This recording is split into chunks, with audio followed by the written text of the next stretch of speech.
इसका मास, ठीक है।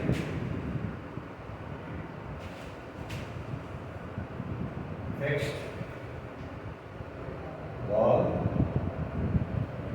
नहीं, और ये इसके बाद रोटेशन होता है इसे नहीं, और ये पुली,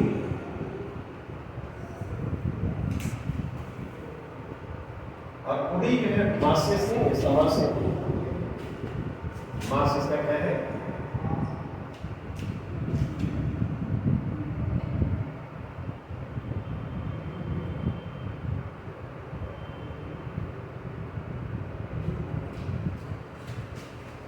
the system is in equilibrium,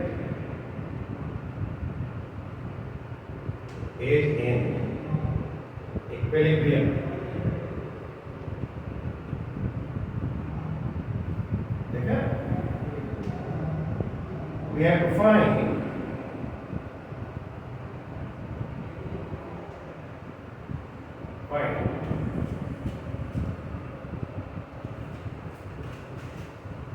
the rejecting force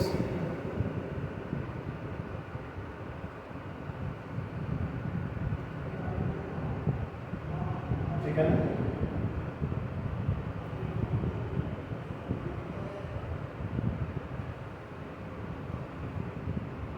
applied by the pulley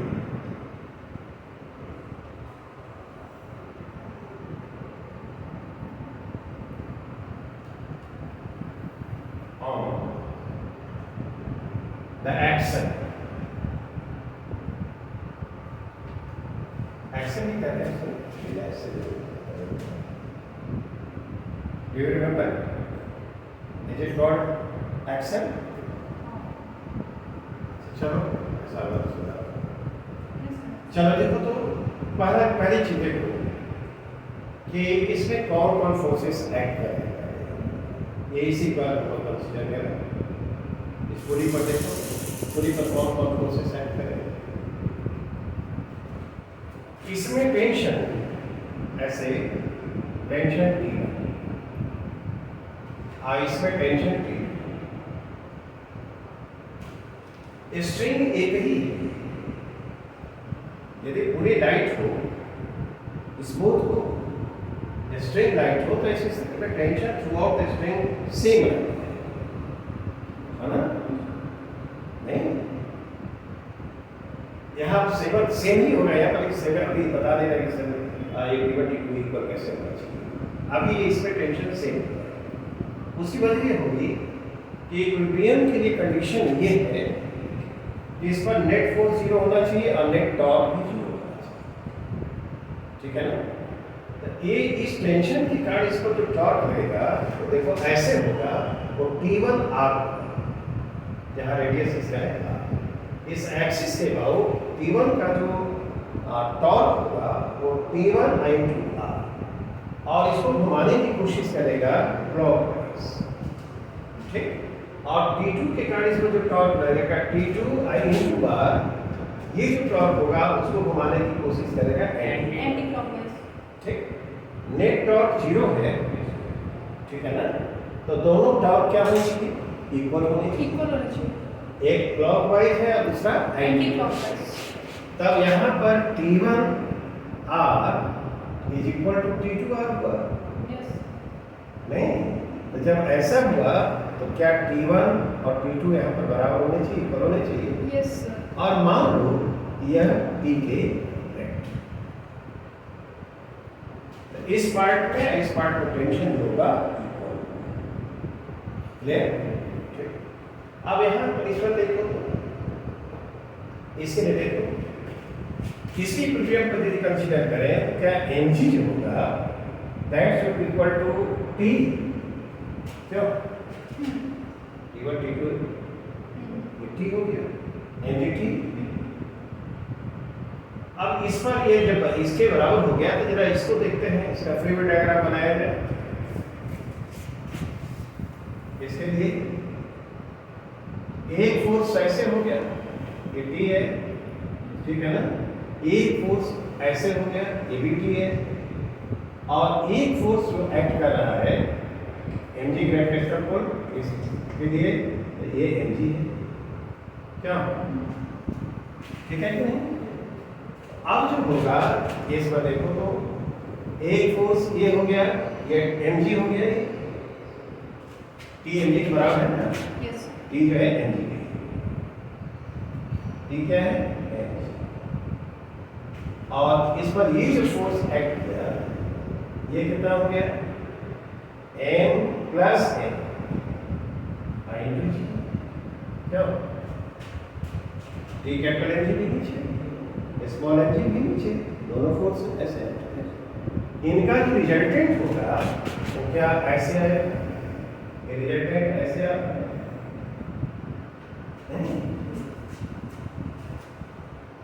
पुली पर लगने वाले जो फोर्सेस हैं ऐसे पुली करते ये एक्सेल पर जो फोर्स लगेगा वो ऐसे लगेगा और एक्सेल जो फोर्स लगाएगा पुली पर नॉर्मल रिएक्शन का फोर्स ये ऐसे लगेगा तो ये जो फोर्स होगा ये होता है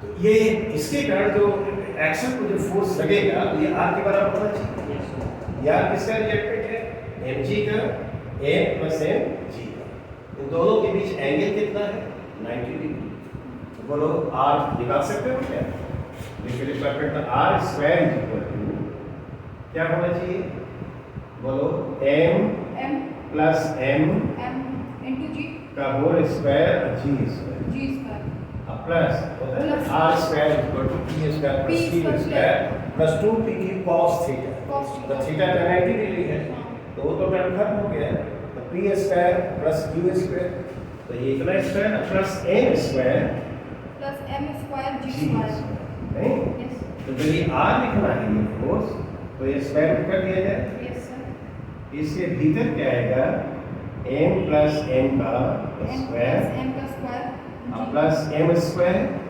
नहीं और इसके रूट के बाहर हम g लिख सकते हैं क्या नहीं ये फोर्स होना चाहिए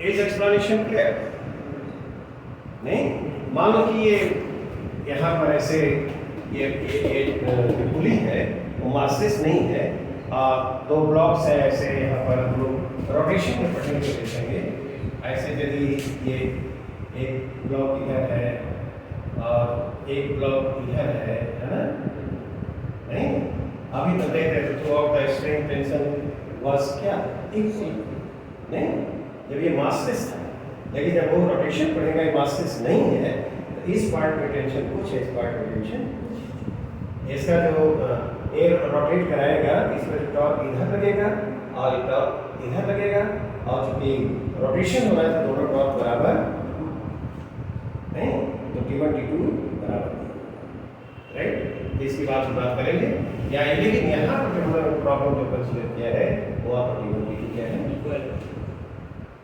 and the reason was explained ठीक क्या ये एक्सप्लेनेशन क्लियर है नहीं इतना फोर्स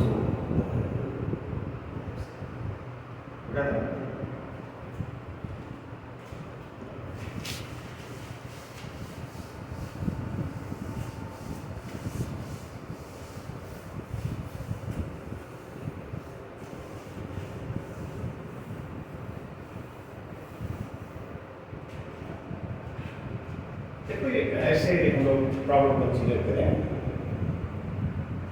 ये है दो छोटे छोटे ये ब्लॉक्स हैं like this they are placed on a smooth orbital surface they are so placed that the string is tight ऐसा नहीं कि इसमें स्नैप नहीं किया है बिल्कुल एकदम ऐसा नहीं है कि वो लूज नहीं है ऐसे एंड ये दोनों का मास जो है इक्वल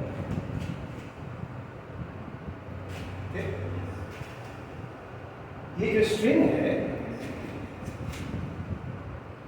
इसका ये मिडल पॉइंट है और ये लेंथ इसका स्ट्रिंग कहते हैं length of the string is तो 2a हो गया this is the middle point. The blocks are of equal mass. Each has mass m. Then अब हम क्या करते हैं कि स्मॉल बट कॉन्स्टेंट एक फोर्स ऐसे वर्टिकली अपवर्ड ऐसे लगाएं। तो जब ऐसे लगाएंगे तो ये क्या होगा,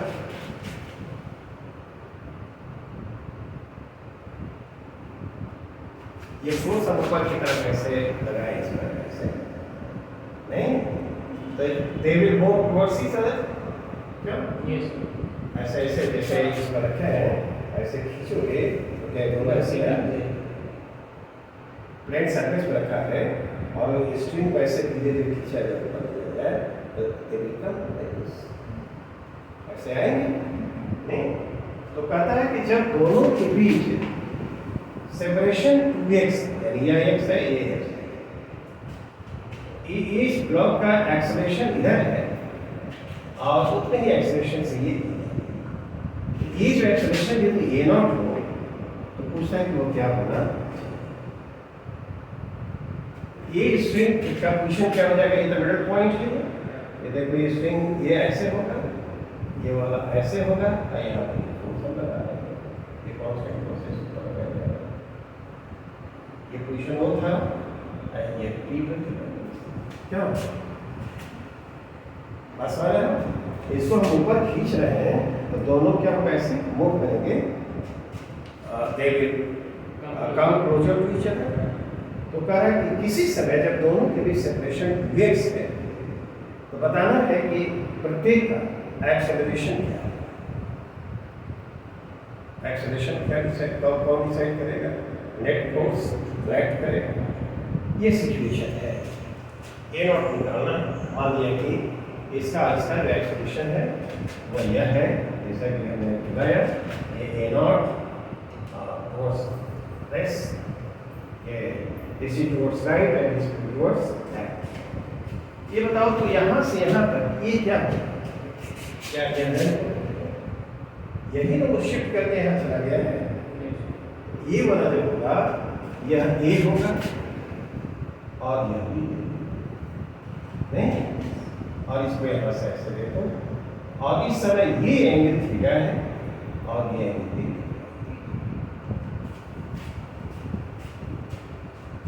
राइट, अब जरा देखो कि कौन कौन फोर्सेस ऐसे एक्ट कर रहे हैं।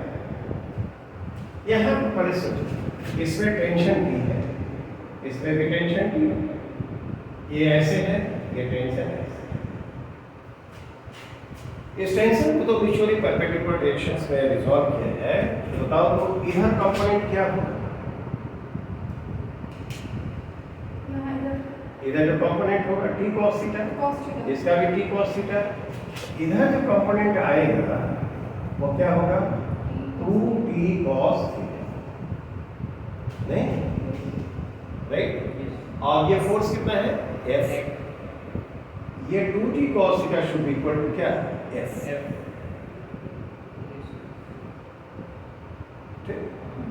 F इज इक्वल टू हम लिखेंगे F is equal to 2t cos।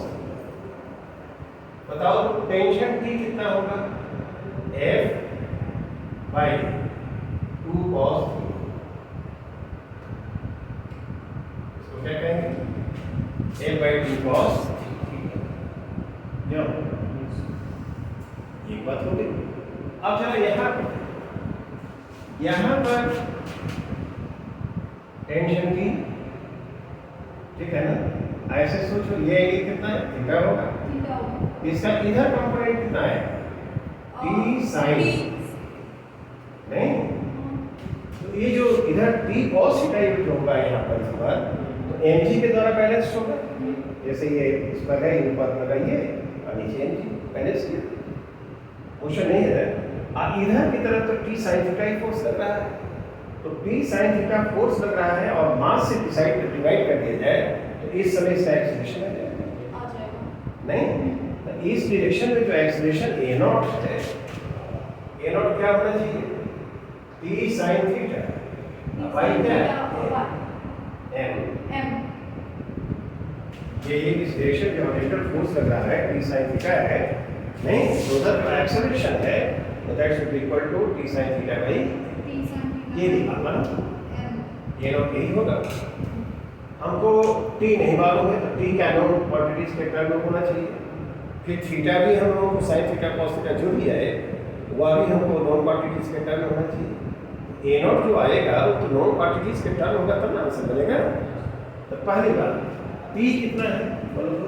T में F upon 2 cos theta. हाँ f बाई 2 cos थीटा और ऊपर क्या साइन थीटा अब बाई क्या चलो तुम एक काम करो f बाई 2m हो गया ना नहीं हाँ. ये tan थीटा हो जाएगा F by 2 M और tan theta. tan तो f तो मालूम है m भी मालूम है अब साइन थीटा तो नहीं मालूम है तो साइन थीटा को हम लोगों को मालूम करना होगा कितना होना। डायग्राम को देखो तो क्या यहाँ से यहाँ तक a मालूम है x भी मालूम है tan थीटा भी मालूम है। और इसको देखकर बोलो तो tan थीटा क्या होगा? tan theta should be equal to यहाँ से जाना जा सकता है ये एंगल थीटा है ना ये देखो थीटा है तो यहाँ से ये जो होगा क्या नॉर्मल हो गया हाँ. बोलो और ये बेस करना आएगा Yes. x by X upon ये वाला हाँ. यह जो होगा वो कितने बराबर होगा a square A minus square x minus X square. क्यों यह जो होगा ये this will be equal to root over a square minus x square और ये थीटा के सामने जो ये साइड है ये राइट एंगल ट्रायंगल होगा ना x बाई इतना क्या tan थीटा इसके बराबर होना चाहिए यदि इतना होगा बोलो बहुत सारा Yes. Right angle triangle one theta के सामने जो होता है वही नॉर्मल का रहेगा हाँ, normal और ये है। बेस हो जाएगा तो नॉर्मल x बाई बेस हो जाएगा नहीं तो ये बताओ तो a नॉट जो एक्सेलरेशन है उसका वो कितना हो जाएगा 1 बाई 2m और tan थीटा की जगह तो x बाई रूट होगा क्या a square Minus X square. other options are also given and this is the right option.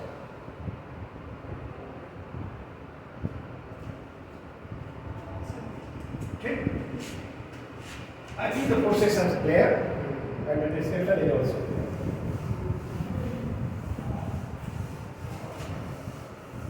कल जो हमने क्लास खत्म किया था तो मैंने कंस्ट्रक्ट के बारे में बताया था और कहा था देखो इसमें तो कुछ करने की जरूरत नहीं है लेकिन और प्रॉब्लम्स आएंगे है ना तो वहाँ इसको कंसीडर करना होगा और एक एग्जाम्पल हम उसके लिए देंगे फिर बाद में भी यहाँ पर सोचो एक प्रॉब्लम पर बात करते हैं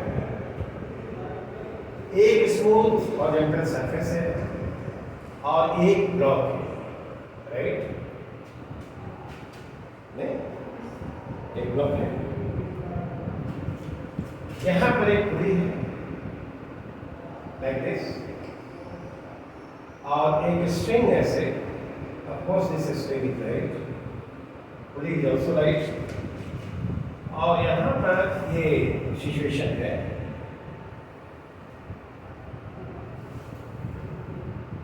एक पुली यहाँ पर भी है राइट पुली है नहीं? और यहाँ से एक ब्लॉक हमें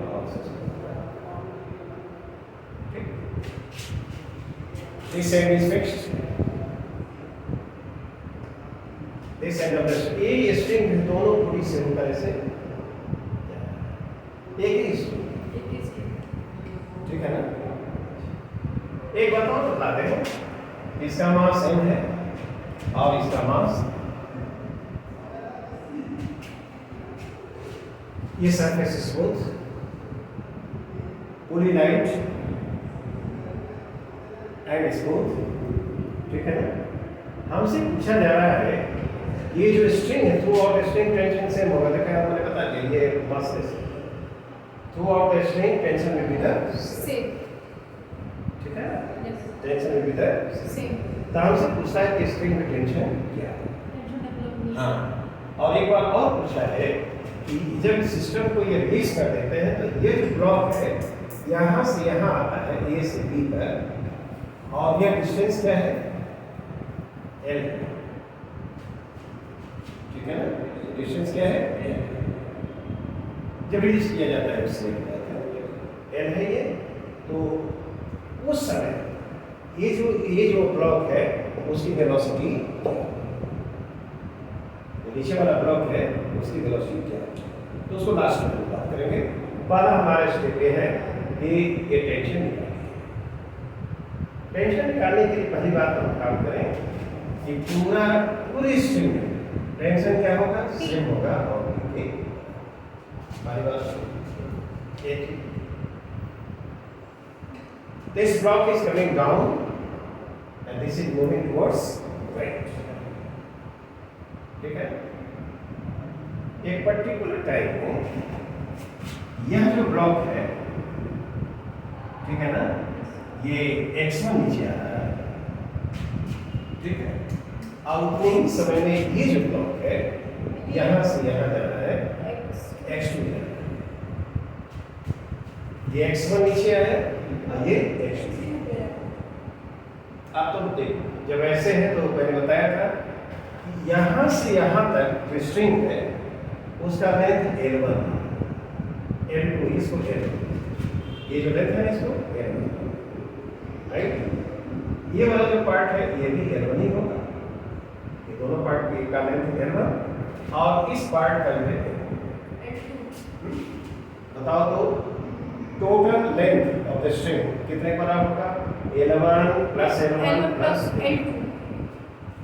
हम लोग यहाँ पर देखते हैं L1 plus L1 plus L2 and this is equal to,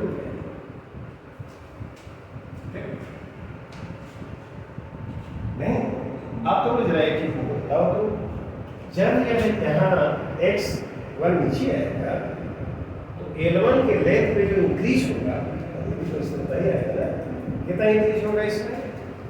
L1 plus x1 हो जाएगा। यह कितना होगा? L1 प्लस x1 हो जाएगा, दोनों प्लस इंक्रीज करेगा। अब क्या होगा? यह L1 प्लस x1 हुआ, यह भी L1 प्लस क्या हुआ? x1 हुआ, और यह क्या हुआ? L2 minus x2। क्यों? नहीं, यहां से एक हिस्सा कर यहाँ आया है तो स्ट्रिंग की लंबाई जो थी L2 अब x2 से घट गई है ना, तो x2 डिक्रीज किया, लेकिन total length will remain the same, तो वह तो पहले की तरह एक ही रहेगा ना। String is inextensible. कैसा होगा? तुम ध्यान से देखो, दोनों को मिलाकर देखोगे तो 2x1 is equal to x2 है। नहीं, यदि इसका एक्सेलरेशन a1 है, इसका एक्सेलरेशन a2 है, तो 2a1 इज इक्वल टू क्या? देखो ध्यान से देखो, ये दोनों ब्लॉक्स के एक्सेलरेशन वेरिएशन, इसका एक्सेलरेशन a1, इसका एक्सेलरेशन a2, तो a2 जो होगा वो a1 के एक रिलेशन हमने किया बाय अप्लाइंग कांस्टेंट रिलेशन। एक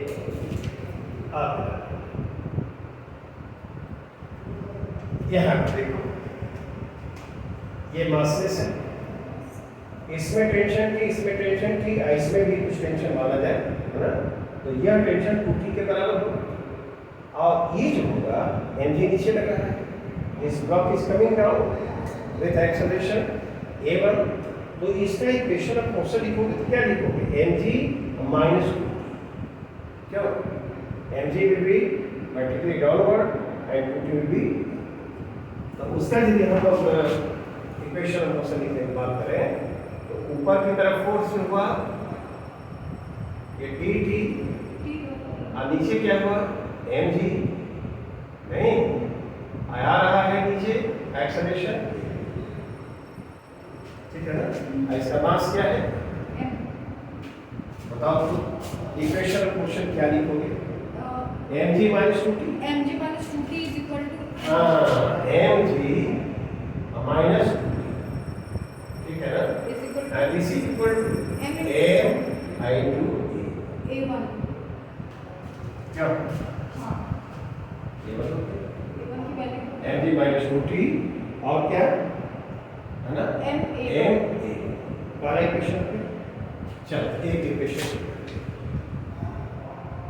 Now let us consider the motion of this block. नहीं, इस ब्लॉक का एक्सेलरेशन क्या है? a2. नहीं, इस पर हॉरिजॉन्टल डायरेक्शन में फोर्स जो रिजल्टेंट डायग्राम क्या है? तो इसके भी यदि लिखा जाए तो इसका जो बनाएंगे हॉरिजॉन्टल डायरेक्शन में फोर्स लग रहा है केवल ये T लग रहा है नहीं, यस और इधर एक्सेलरेशन क्या है? क्या मास क्या है? तो T जो होगा T should be equal m a होगा कि नहीं होगा? यस a2 कितना है? 2a1 2a1 तो यहाँ पर m a1 A1 2a1 लिख दिया जाए, ठीक है ना? अच्छा, दोनों तरफ 2 से मल्टीप्लाई कर दो तो 2t इक्वल टू क्या होगा? 2t Whole m a1 a1 देख सकते हो? अब ऐसा क्यों किया है तुम देखकर समझ सकते हो? हाँ, ये उसमें ऐड करेंगे और 2t को ऐड करना है। 1 में अब 2 को ऐड कर दिया जाए तो यह कैंसिल हो जाएगा, क्या बचेगा? mg नहीं, और ये क्या होगा? 5m a1 क्यों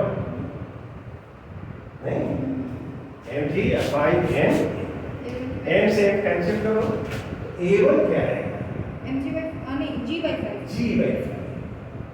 g/5 क्या a1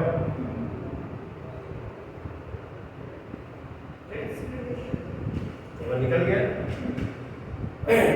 ये a1 एक्सेलरेशन कितना है?